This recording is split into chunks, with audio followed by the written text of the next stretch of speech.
Hello students, व्यवसाय व्यवस्थापन या विषयाच्या मागील व्हिडिओमध्ये आपण प्रकरण क्रमांक 3 संघटन आणि कर्मचारी नियुक्ती यामध्ये संघटन, विभागीकरण, अधिकार, जबाबदाऱ्या, अधिकाराचे केंद्रीकरण, विकेंद्रीकरण आणि कर्मचारी नियुक्ती इथपर्यंतचा भाग बघितला होता। या व्हिडिओमध्ये आपण कर्मचारी भरती याचा अभ्यास करणार आहोत। सर्वप्रथम कर्मचारी भरती। कोणत्याही उद्योगात कुशल व अकुशल मनुष्यबळाची गरज असते। ज्यावेळी संघटन रचना पूर्ण तयार केली जाते त्यावेळी व्यवसायाला गरज असणाऱ्या अधिकारी आणि कर्मचारी यांच्या पदाची निश्चिती केली जाते। या पदावर आवश्यक असणाऱ्या पात्र व गरज असलेल्या व्यक्तींची संख्या निश्चित केली जाते। बऱ्याच वेळा कर्मचारी नियुक्तीमध्ये कर्मचारी भरती करत असताना व्यवसाय संस्थेला नफा प्राप्तीच्या दृष्टिकोनातून खर्चात कपात कशी होईल याचा देखील विचार केला जातो। म्हणून कर्मचारी भरती ही प्रक्रिया व्यवसाय संस्थेमध्ये काळजीपूर्वक हाताळली जाते। कर्मचारी भरती म्हणजे काय हे आपल्याला या व्याख्येच्या आधारावरून पाहता येऊ शकते। यातली पहिली व्याख्या आहे एडमिन बी फिलिपो यांची। भरती ही संभाव्य कर्मचाऱ्यांना शोधून त्यांना संघटनेमधील रिकाम्या जागांसाठी अर्ज पाठवण्याकरता प्रवृत्त करण्याची प्रक्रिया आहे। म्हणजेच व्यवसाय संस्थेमध्ये जे कर्मचारी आहेत त्या कर्मचाऱ्यांव्यतिरिक्त ज्या पदासाठी कर्मचाऱ्यांची गरज आहे ते शोधायचे। मग आपला संभाव्य कर्मचारी कोण असू शकतो, कोणत्या व्यक्ती असू शकतात हे शोधायचे आणि त्यांना आपल्या व्यवसाय संस्थेमध्ये रुजू होण्यासाठी अर्ज करावा याकरिता प्रवृत्त केलं जातं। याला कर्मचारी भरती प्रक्रिया असं म्हटलेलं आहे।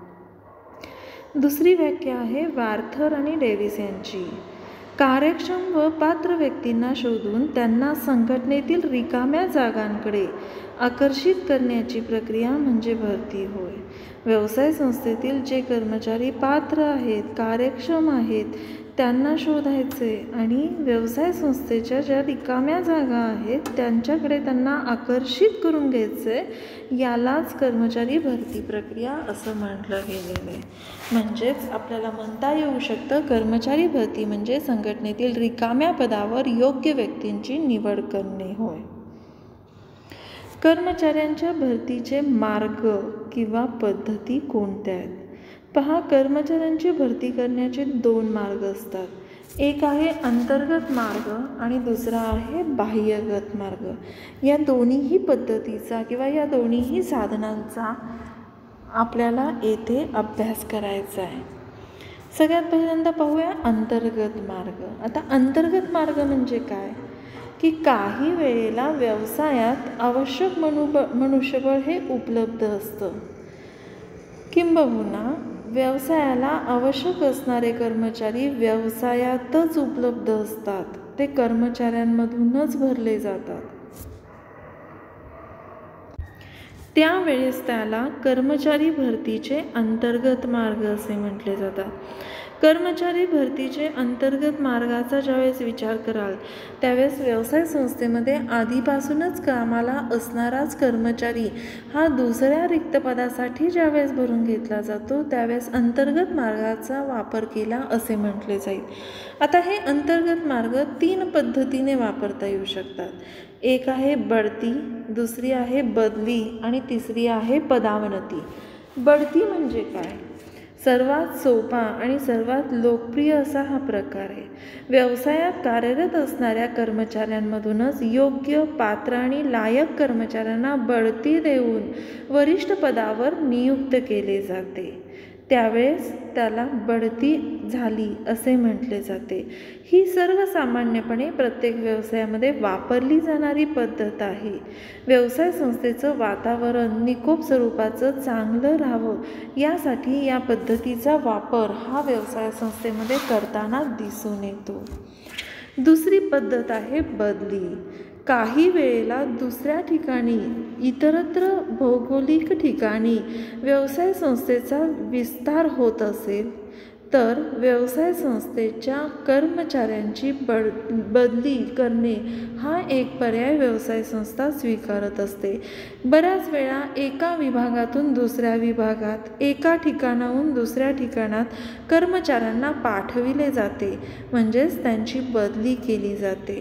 काही वेळेला काही व्यवसाय संस्थेमध्ये जर अंतर्गत स्वरूपात कर्मचाऱ्यांची संख्या जास्त असेल, म्हणजे अतिरिक्त कर्मचारी संख्या असेल, तर त्या कर्मचाऱ्यांना कामामध्ये संरक्षण देण्यासाठी त्या विश्वासू स्वरूपाच्या, पात्र स्वरूपाच्या कर्मचाऱ्यांना बदली करून त्यांची नोकरी टिकवून ठेवली जाते. ही बदली कायमस्वरूपी असू शकते किंवा तात्पुरत्या स्वरूपाची सुद्धा असू शकते. तिसरा मार्ग आहे पदोन्नती. काही वेळेला वरिष्ठ पदावर काम करणारे कर्मचारी आपली जबाबदारी कार्यक्षमतेने, प्रामाणिकपणे पूर्ण पाडत नाही आहेत. त्यांना बऱ्याच वेळा सूचना देऊन झाल्यात, बऱ्याच वेळा त्यांना नोटीस देऊन झालेल्या आहेत, तरीही ते आपल्या कामामध्ये सुधारणा करत नाही आहेत.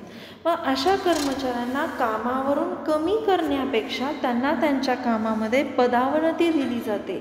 म्हणजे आत्ता काम करत असलेल्या पदापेक्षा कनिष्ठ पदावर काम त्यांना करायला लावलं जातं. हा एक मार्ग आहे. मोस्टली पदोन्नती करणे हा मार्ग शिक्षा देण्यासाठी वापरला जाणारा मार्ग आहे.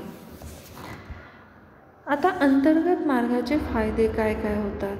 अंतर्गत मार्गाच्या फायद्यामध्ये भरतीचा खर्च कमी होतो, विशेष प्रशिक्षणाची गरज नसते, माहितीगार म्हणजे व्यवसाय संस्थेची माहिती असणारा उमेदवार व्यवसाय संस्थेलाच मिळतो, कार्यक्षमता माहीत असते, त्यामुळे त्या कर्मचाऱ्यांना योग्य त्या जबाबदाऱ्या टाकता येऊ शकतात, आपल्याला बढती मिळाली आहे, आपल्याला आपल्या संस्थेने प्रामाणिकपणे आपल्या संस्थेत संधी मिळालेली आहे, यामुळे कर्मचाऱ्यांना प्रेरणा मिळते, त्यांच्या प्रामाणिकपणाला प्रोत्साहन दिले जाते आणि त्या व्यक्तीवर केलेल्या गुंतवणुकीचा फायदा देखील व्यवसाय संस्थेला होऊ शकतो. मात्र जे अंतर्गत मार्ग आहेत त्या मार्गाचे काही तोटेसुद्धा दिसून येतात, की जसे नवीन सर्जनशीलता विकसित होत नाही आहे, एक प्रकारचे लेपन निर्माण होते. म्हणजेच एक प्रकारचे लेपन याचा अर्थ काय की व्यवसाय संस्थेला एक प्रकारचं साचलेपण येतं. एकच व्यक्ती त्याच ठिकाणी कार्यरत राहिल्यामुळे सातत्याने त्याच विचाराने, त्याच मार्गाने ते कार्य चालू राहतं. कर्मचाऱ्यांमध्ये मत्सर, असूया निर्माण होण्याची शक्यता असते. बघा, आपल्याबरोबर काम करणाऱ्या एखाद्या व्यक्तीची बढती झाली आहे, तर माझी का नाही झाली? मत्सर निर्माण होतो बऱ्याच वेळा, की बाबा मी प्रामाणिकपणे काम केलं तरी पण देखील माझी बढती होत नाही आहे.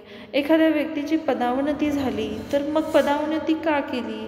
बाबा नाही, इथं काम करून मजा येत नाही आहे, इथं काम करण्याने सॅटिस्फॅक्शन नाही आहे, अशा स्वरूपाची मतं बनली जातात. बऱ्याच वेळा बदली केल्यावर सुद्धा कर्मचारी नाखुश असतात आणि यामुळे कर्मचाऱ्यांमध्ये गैरसमज होऊन मत्सर, असूया निर्माण होण्याची शक्यता वाढली जाते. हा झाला कर्मचारी भरतीचा पहिला मार्ग. आता आपण पाहूया कर्मचारी भरतीचा दुसरा मार्ग म्हणजे बाह्य किंवा बहिर्गत भरती. बाह्य भरती म्हणजे काय की ज्यावेळेस व्यवसाय संस्था सोडून इतर बाहेरच्या व्यक्तींची कर्मचाऱ्यांची नियुक्ती करावयाची असते किंवा कर्मचारी म्हणून नियुक्ती केली जाते, त्यावेळेस त्या मार्गाला बाह्य किंवा बहिर्गत मार्ग असं म्हटलं जातं. आता बाह्य किंवा बहिर्गत मार्ग याचा अभ्यास करताना यामध्ये विविध मार्गांचा समावेश होतो. हे मार्ग आपण इथे पाहूया. त्यातला पहिला आहे रोजगार विनिमय केंद्रामार्फत भरती. रोजगार विनिमय केंद्रामार्फत मोठ्या प्रमाणावर कर्मचाऱ्यांची भरती करता येऊ शकते. या केंद्राकडे बेकार व्यक्तींनी आपली नोंद केलेली असते. या केंद्रामध्ये कुशल, अकुशल, तांत्रिक, तंत्रज्ञान माहिती नसणारे अशा सर्व स्वरूपाच्या व्यक्तींची नोंद केली जाते. त्यांच्या रोजगारविषयक अंदाज, अपेक्षा यासुद्धा नोंदवून घेतल्या गेलेल्या असतात आणि मग या रोजगार विनिमय केंद्रामार्फत सुद्धा कर्मचाऱ्यांची नियुक्ती केली जाते.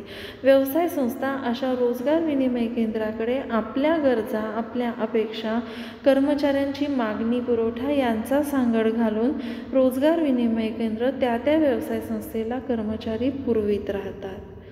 दुसरा मार्ग आहे प्रत्यक्ष भरतीचा. कर्मचारी भरती करण्याचा सोपा आणि सरळ मार्ग म्हणजे प्रत्यक्ष भरती होय. यामध्ये व्यवसायातील मानव संसाधन विभागातर्फे व्यवसायाला असणारी विविध विभागातील कर्मचाऱ्यांची गरज लक्षात घेऊन वर्तमानपत्रात जाहिरात देण्यात येते. कर्मचाऱ्यांना कारखान्याच्या नोटीस बोर्डावर नोटीससुद्धा लावली जाते आणि मग ज्या व्यक्ती इच्छुक आहेत त्या अर्ज करतात. मग त्या अर्जाची छाननी होते आणि योग्य उमेदवाराला मुलाखतीला बोलवून त्यातून आपल्याला योग्य वाटणारा उमेदवार कामासाठी निवडला जातो. तिसरा प्रकार आहे मध्यस्थ किंवा मुकादमातर्फे भरती. ही भारतात येणारी सर्वात जुनी आणि प्राचीन स्वरूपाची पद्धत आहे. मुकादमाचा किंवा मध्यस्थांचा वापर यामध्ये केला जातो. कर्मचारी भरती करण्याचा हा सहज आणि सोपा मार्ग आहे. या मुकादमाला प्रत्येक भागामध्ये वेगवेगळ्या स्वरूपाने ओळखलं जातं की काही भागामध्ये मिस्त्री म्हणतात, काही भागात मुकादम म्हणतात, काही भागात जॉबर म्हणतात, काही भागात चौधरी म्हणतात, काही भागात सरदार म्हणतात. अशा वेगवेगळ्या नावाने ओळखलं जातं. आणि हा मुकादम कोण असतो तर त्या कर्मचाऱ्यांपैकी जे जुने निवृत्त कर्मचारी आहेत त्यांच्याचपैकी जास्त अनुभव असणारा व्यक्ती हा मुकादम असतो. नंतरचा प्रकार आहे करारावर किंवा ठेकेदारी पद्धतीने भरती. विशिष्ट कामासाठी विशिष्ट कालावधीसाठी मजुरांचा पुरवठा करण्याचा ठेका हा काही ठेकेदार घेत असतात. ज्यावेळी व्यवसायाला अकुशल स्वरूपाच्या कर्मचाऱ्यांची किंवा कामगारांची गरज असते त्यावेळेस हे ठेकेदार आपल्यामार्फत कर्मचारी नियुक्ती करून देत असतात. जसे की खाण व्यवसाय, बांधकाम व्यवसाय, साखर कारखाने इथे काम करणारा मजूर हा प्रशिक्षित नसतो. मग अशा लोकांना हे ठेकेदार काम मिळवून देत असतात आणि व्यवसाय संस्थेला सुद्धा कर्मचारी सहज उपलब्ध करून देतात.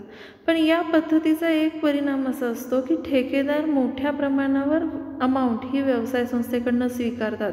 पण प्रत्यक्ष काम करणाऱ्या कर्मचाऱ्यांना वेतन अल्प स्वरूपाचं असतं, त्यामुळे त्यांची पिळवणूक मोठ्या प्रमाणावर होते. नंतरचा मुद्दा आहे शैक्षणिक संस्थांमधून भरती. शैक्षणिक संस्था की ज्याला आपण कॅम्पस इंटरव्ह्यू म्हणतो, बरोबर आहे. वरिष्ठ आणि उच्च अधिकारी अभियंता यांची भरती या पद्धतीमार्फत केली जाते. देशातील वेगवेगळ्या नामवंत स्वरूपाच्या महाविद्यालयात, शैक्षणिक संस्थांमध्ये हुशार होतकरू विद्यार्थ्यांचे इंटरव्ह्यू घेऊन त्यांना मुलाखतीमधून पात्र आहे का नाही हे तपासले जाते आणि मग त्यांची निवड ही व्यवसाय संस्थेमध्ये केली जाते. नंतरचा प्रकार आहे कारखान्याच्या दरवाजावर भरती करणे. कारखान्याच्या दरवाजावर भरती हा हंगामी कालावधी स्वरूपाच्या भरतीचा प्रकार आहे. या पद्धतीत कारखान्याच्या दरवाजावर कामगार पाहिजे अशी सूचना दिली जाते. जे गरजू कामगार आहेत ते दिलेल्या दिवशी ठरलेल्या वेळी हजर राहतात आणि त्यांच्याकडनं ते काम करून घेतलं जातं. हंगाम संपला की त्यांची मजुरीसुद्धा संपली जाते, त्यांची नोकरीसुद्धा संपली जाते. नंतर आहे बदली भरती. बदली पद्धतीमध्ये काय केलं जातं तर जे कर्मचारी किंवा कामगार बेकार आहेत ते आपली नावे बदली कर्मचाऱ्यांच्या कचेरीत नोंदवतात. जर एखादा कर्मचारी काही कारणामुळे जर गैरहजर असेल तर त्या व्यक्तीला बदली कार्ड देऊन त्या कामावर रुजू केलं जातं. पहिला किंवा मूळ स्वरूपाचा किंवा स्थायी स्वरूपाचा कर्मचारी आला तर याची नोकरी संपलेली असते आणि त्याने केलेल्या कामाबद्दल त्याला काही स्वरूपाची अमाऊंट ही देऊन त्याची नोकरी त्या दिवसापुरताची संपली जाते. नंतर आहे कामगार संघटनामार्फत भरती. हल्ली कामगार संघटनेमार्फत मोठ्या प्रमाणावर कर्मचारी भरती केली जाते. व्यवसाय संघटना आणि कामगार संघटना यांच्यातील चांगल्या संबंधाचा हा एक परिणाम आपल्याला दिसून येतो. नंतरचा मुद्दा आहे कर्मचारी शिफारसीवरून भरती. सध्या व्यवसायात कार्यरत असलेल्या कर्मचाऱ्यांच्या शिफारशीवरून काही वेळेला भरती केली जाते. कर्मचाऱ्यांना विश्वासात घेऊन व्यवसायाची गरज सांगितली जाते. त्यावरून कर्मचारी पात्र व्यक्तींची नावे आपल्या नातेवाईक मित्रमंडळीकडून व्यवसायास देतात आणि मग व्यवसाय संस्था यातनं योग्य व्यक्तींची निवड करून कामावर रुजू करून घेतात. शेवटचा प्रकार आहे खाजगी व्यावसायिक संस्थांमार्फत भरती. आज अनेक खाजगी संस्था व्यवसायाला पात्र व्यक्ती पुरवण्याचं काम करतात. प्रायव्हेट एजन्सीज आहेत की ज्या या कर्मचाऱ्यांची नियुक्ती करून देत असतात. मग अशा मार्फतसुद्धा कर्मचारी नियुक्ती ही बाह्यमार्गाने करता येऊ शकते. या सर्व बाह्यमार्गाचे काही फायदे आपल्याला सांगता येऊ शकतात की नवीन कल्पना, सर्जनशील व्यक्ती आपल्याला मिळू शकतात. समस्यांकडे बघण्याचा नवा दृष्टिकोन यातून मिळू शकतो. अंतर्गत कर्मचाऱ्यांना जास्त जागरूकपणे कार्य करण्यासाठी प्रवृत्त करता येतात की आज बाहेरून एखादा व्यक्ती आला आहे तर तो माझा कॉम्पिटिटर होईल या भीतीने अंतर्गत व्यक्ती चांगल्या पद्धतीने काम करत आहेत. योग्य व पात्र कर्मचाऱ्यांची मुबलकता मिळते. व्यवसाय व्यक्ती विविधतेमुळे गुणवत्ता विविधता सुद्धा मिळते. वेगवेगळ्या व्यक्ती, तज्ज्ञ व्यक्ती कामाला आल्यामुळे आपल्या व्यवसायाची गुणवत्ता देखील वाढली जाते. जसे फायदे आहेत तसे काही तोटेसुद्धा दिसून येतात की भरतीचा खर्च कमी होतो. सध्या कार्यरत असलेल्या कर्मचाऱ्यांचे मनोधैर्य कमी होत असते. योग्य ती दक्षता न घेतल्यास अपात्र व्यक्ती निवडल्या जाऊ शकतात. प्रशिक्षणावर खर्च हा जास्त होऊ शकतो आणि कर्मचाऱ्यांची शोषण होण्याची शक्यता सुद्धा जास्त असते. हा देखील एक बहिर्गत भरतीचा तोटा आपल्याला दिसून येतो. मात्र यातनं योग्य तो मार्ग निवडून कर्मचारी भरती ही व्यवसाय संस्थेमध्ये पूर्ण होत असते. थँक्यू.